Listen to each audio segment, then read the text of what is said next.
எல்லாருக்கும் வணக்கம். நான் மல்லிகா பேசுறேன். இன்ஸ்டாகிராம்ல சமீபத்துல தான் கொஞ்சம் நான் ஆக்டிவா இருக்கு. இன்ஸ்டாகிராம் ஓபன் பண்ணாலே விஜய் சாரோட ரீல்ஸ் தான் வந்துட்டே இருக்கு. நிறைய பேர் சப்போர்ட் பண்றாங்க. ஸோ எனக்கும் விஜய் சார் பத்தி 2 வார்த்தை பேசணும். திருப்பாச்சி ஷூட்டிங் பண்ணும்போது ரொம்ப பாவமான ஒரு கேரக்டர். சீன் முடிச்சிட்டு நான் ஒரு சேர்ல போய் உட்காரும். ரொம்ப எல்லாம் பேச மாட்டாங்க. பேசினா பேசுவாங்க, ஆனா ரொம்ப எல்லாம் பேச மாட்டாங்க. சோ அப்படிப்பட்ட ஒரு ஆளை எப்படி இந்த மாதிரி ஒரு கட்சி ஆரம்பிக்க போறாங்க, எப்படி எல்லார்கிட்ட பேசுவாங்கன்னு நான் யோசிச்சுட்டு இருந்தேன். ஆனா அவர் ஒவ்வொரு இடத்திலும் போய் பேசும்போது, மக்கள் கிட்ட பேசும்போது அவர் ரொம்ப மாற்றம் இருக்கு. அவருக்கு ரொம்ப மாற்றம். ஏன்னா அவருக்கு அந்த உள்ளுக்குள்ள இருந்து பேசுறது பார்க்கும்போதே தெரியுது, அந்த ஸ்ட்ராங்கான ஒரு பர்சன் அவரு.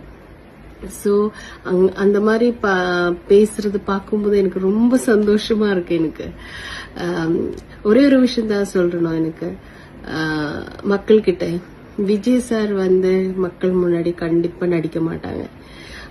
ஆக்ஷன் சொல்றதுக்கும் கேமரா முன்னாடி இருந்தா மட்டும்தான் அவர் நடிப்பாங்க. மக்கள் முன்னாடி கண்டிப்பா நடிக்க மாட்டாங்க. அது எனக்கு தெரியும். அந்த மாதிரி ஒரு மனிதன் உங்களுக்காக வந்திருக்காங்க, உங்களுக்கு நல்ல செய்யணும்னு நினைக்கிறாங்க. சோ தமிழ்நாடு மக்களுக்கு ரொம்ப கொடுத்து வச்சிருக்காங்க இந்த மாதிரி ஒரு மனிதனை கிடைச்சிருக்கு. சோ இந்த கலிகாலத்துல நல்லது செய்யணும்னு நினைச்சா கூட நிறைய தப்புகள், கெட்ட விஷயங்கள் நமக்குள்ள வந்துடும். இப்ப நல்லா செய்யறதுக்கு ஒரு ஆள் இறங்கி இருக்குன்னா அவருக்கு நிறைய தப்பான விஷயங்கள் வந்துட்டே இருக்கும். ஆனா கடைசியில அவர் தான் ஜெயிப்பாங்க. கண்டிப்பா அவர் ஜெயிக்கும், அது எனக்கு தெரியும். இன்னொரு விஷயம்னா விஜய் சார் கிட்ட சொல்லணும். விஜய் சார் நீங்க ரொம்ப நல்ல மனுஷனா இருக்காங்க. சோ நீங்க உங்களே பாத்துக்கோங்க. ஏன்னா சதி செய்யறதுக்கு, கூட்டத்திலே சதி செய்யறதுக்கு நிறைய பேர் வருவாங்க. அதனால நீங்க உங்களே பாத்துக்கோங்க. நீங்க நல்லா இருந்தானா கண்டிப்பா உங்களை நம்பி எல்லாருக்குமே நீங்க இருப்பீங்க, எனக்கு நம்பிக்கை இருக்கு.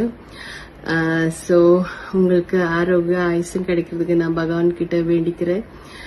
All the best Anna, all the best.